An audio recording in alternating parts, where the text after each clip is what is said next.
Well, thank you so much. It's a pleasure to be here and to share this stage with such an interesting and inspiring group of people. This is a mysterious black box. You are clearly not ready for this. We may get back to that later. It is with no small amusement that I find myself bundled into this particular section, primarily themed on puzzles. During my life, I have devised 2, perhaps 3 reasonably good puzzles. So clearly, it is not on that basis that I am included here. I am here because I am, in the broad sense, a magician. And in modern times, the distinction between puzzles and magic has become blurred. This confusion is understandable. After all, both disciplines would seem to have the same starting point for their explorations: mystery. And mystery is a perfect topic for EG. As Robert Oppenheimer observed in 1954, both the man of science and the man of art live always at the edge of mystery. But there are different types of mystery. Some mysteries are meant to be solved. Some mysteries are meant to be savored. I reside in the latter camp. It is, in fact, the older camp. After all, magic is the world's 3rd oldest profession. Advertising.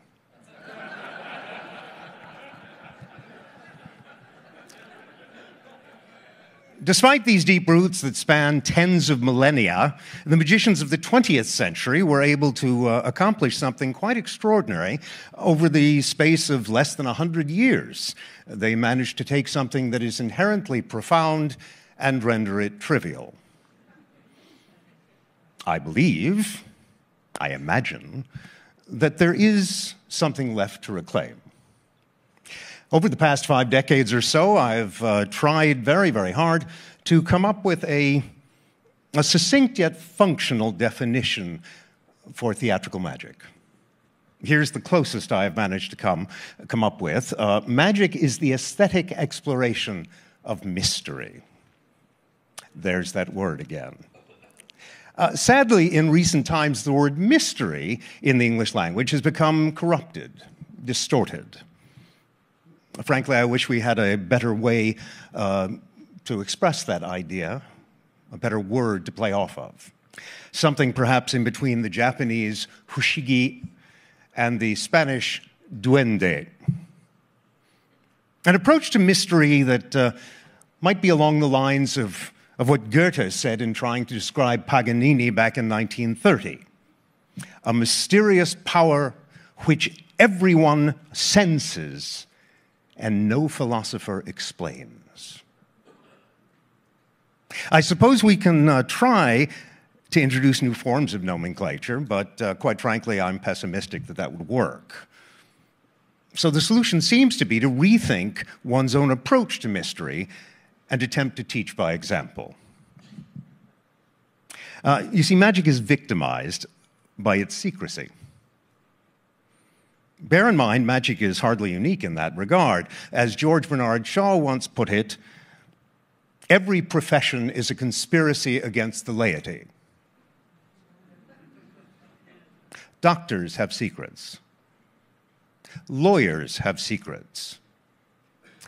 Tap dancers have secrets. Professional wrestlers have really good secrets. But only magicians wear their secrecy on their sleeves, pushing the existence of those secrets so far to the front that they cannot be ignored. And what this does in turn is it damages the interface between the magician and the audience.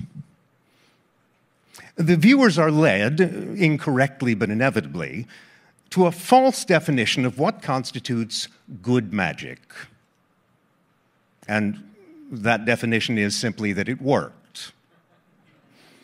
If the hat is shown convincingly empty, and there are no awkward movements, no flashes of hidden mirrors or dark cloths, and then a rabbit is taken out of the hat, well, this is judged as being good magic. But this is the equivalent of getting the notes in the right order.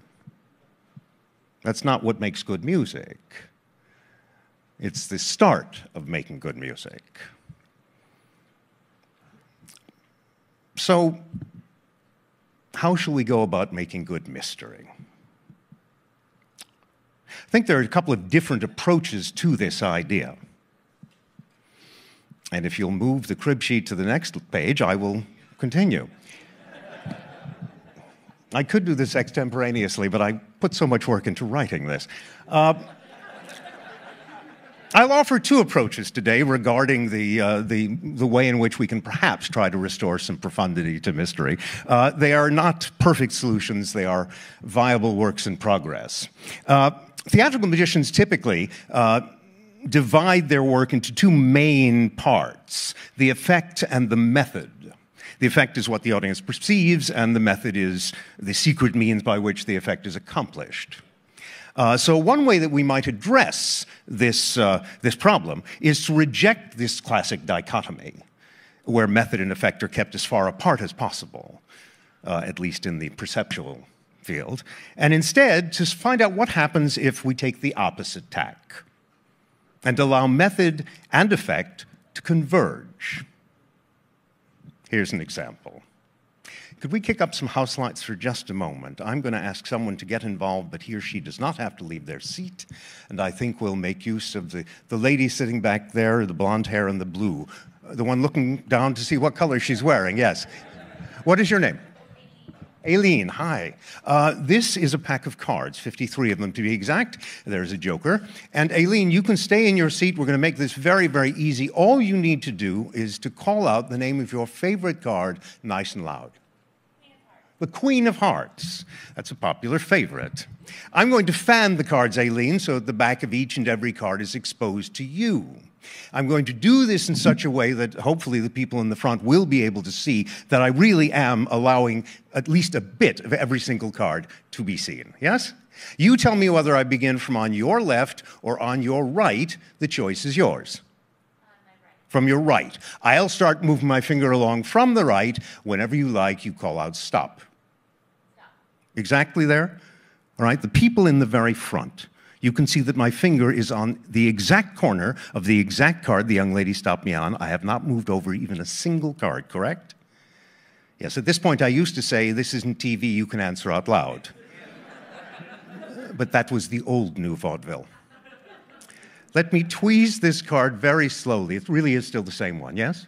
It's important we establish that because, Aileen, a moment ago, you named a card.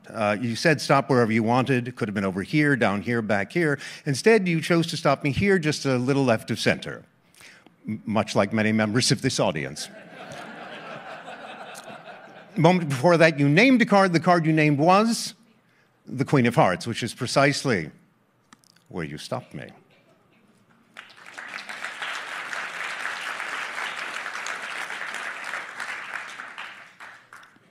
I don't have to be a mind reader to know what certain people are thinking. The gentleman here is thinking, big deal, they're all the Queen of Hearts.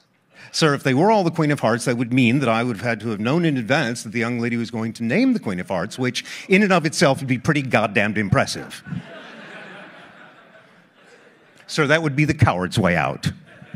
The deck of cards is going home with Aileen as a souvenir, and I appreciate your getting involved. If you could hand these back over your shoulder to the young lady, that's a little gift for you.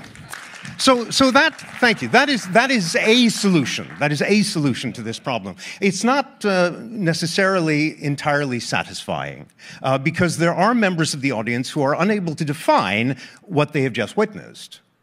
I mean, some of you perhaps are uncomfortable with the notion that a mystery, with its mystery component set aside, is somehow still a mystery. I hope you understand what I'm trying to accomplish here. Frankly, finding and creating and sharing true mystery has an impractical work ratio. It's sort of like panning for gold. A day, a week, a month or more may yield just a few grains of the elusive stuff. Perhaps that's okay. Perhaps the deeper mysteries are not meant to sustain. Maybe it's better if they have just a glimmer of existence. A glimmer could be enough. Maybe some moments are not meant to sustain. Let's remember that there's a French expression for orgasm that refers to orgasm as la petite mort, the little death. And if you have one of those that sustains, it just becomes death. So let's imagine that we can share, that we can collectively possess one such moment of mystery. And let's imagine that that moment is contained in this mysterious black box.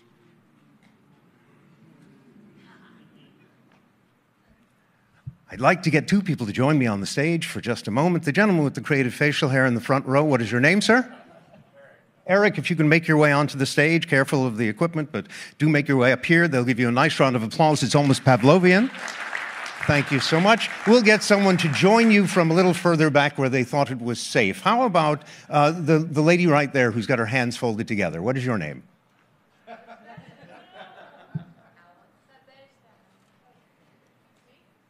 That would be you, yes. Nadezhda. All right. You can understand my English enough to come on the stage. Good. Come.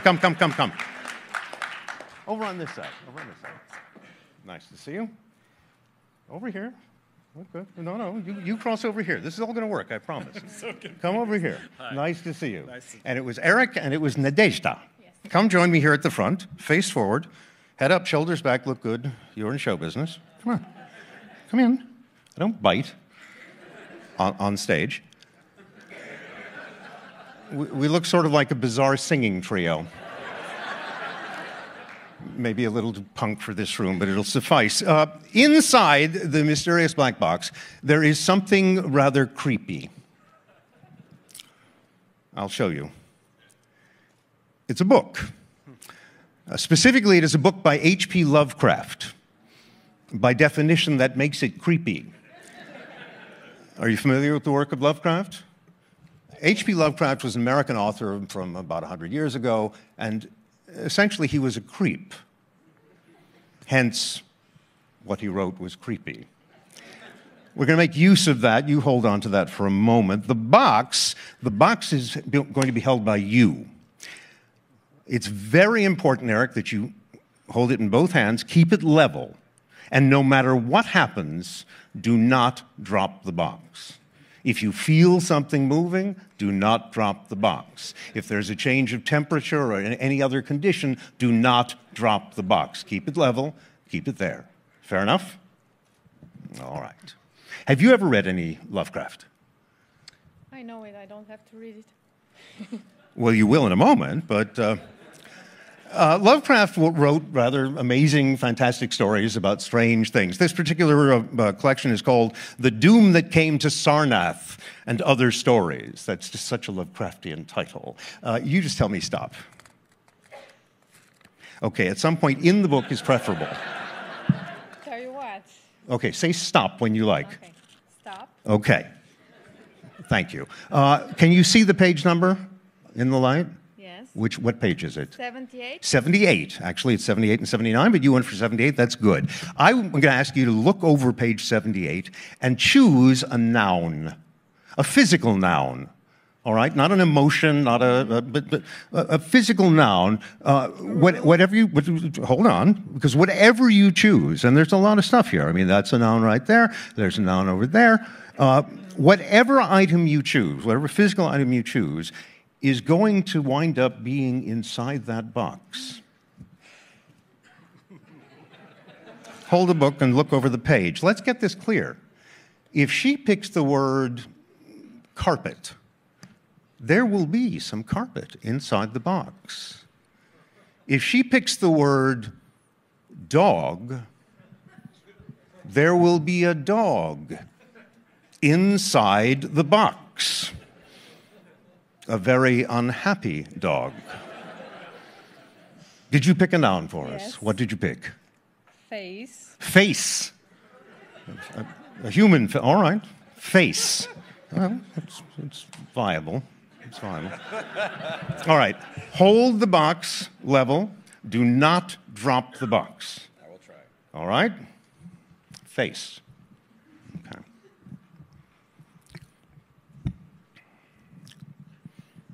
Face. I didn't meet you before the show and tell you to say face. I didn't make any suggestions. In fact, you picked that word all on your own. The box is hinged with at the side toward you. It opens at the far end. Very carefully, keeping it level, face. Open the box.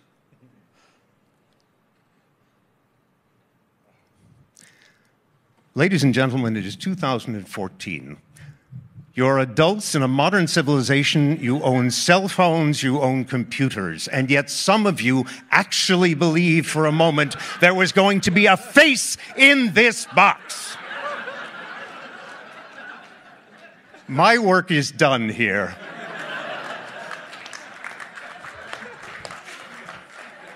I like that part. Hold the box steady. Don't let go. Let's take this slightly differently. We'll get something out of this. What was the page? Do you remember? 78. 78. Turn to page 78. We'll pick a different word that may be a little less odd than face. Just.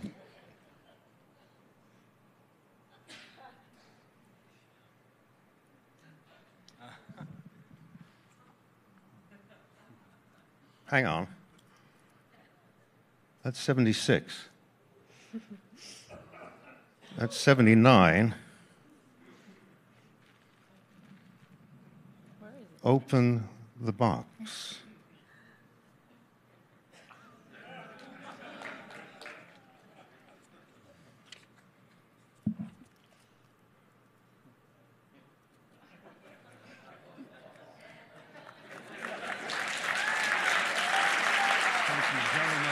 Back to your seat. Thank you so much for helping get me back to your seat. A little mystery that I thank you for sharing with me. That does it for me. Thanks so much.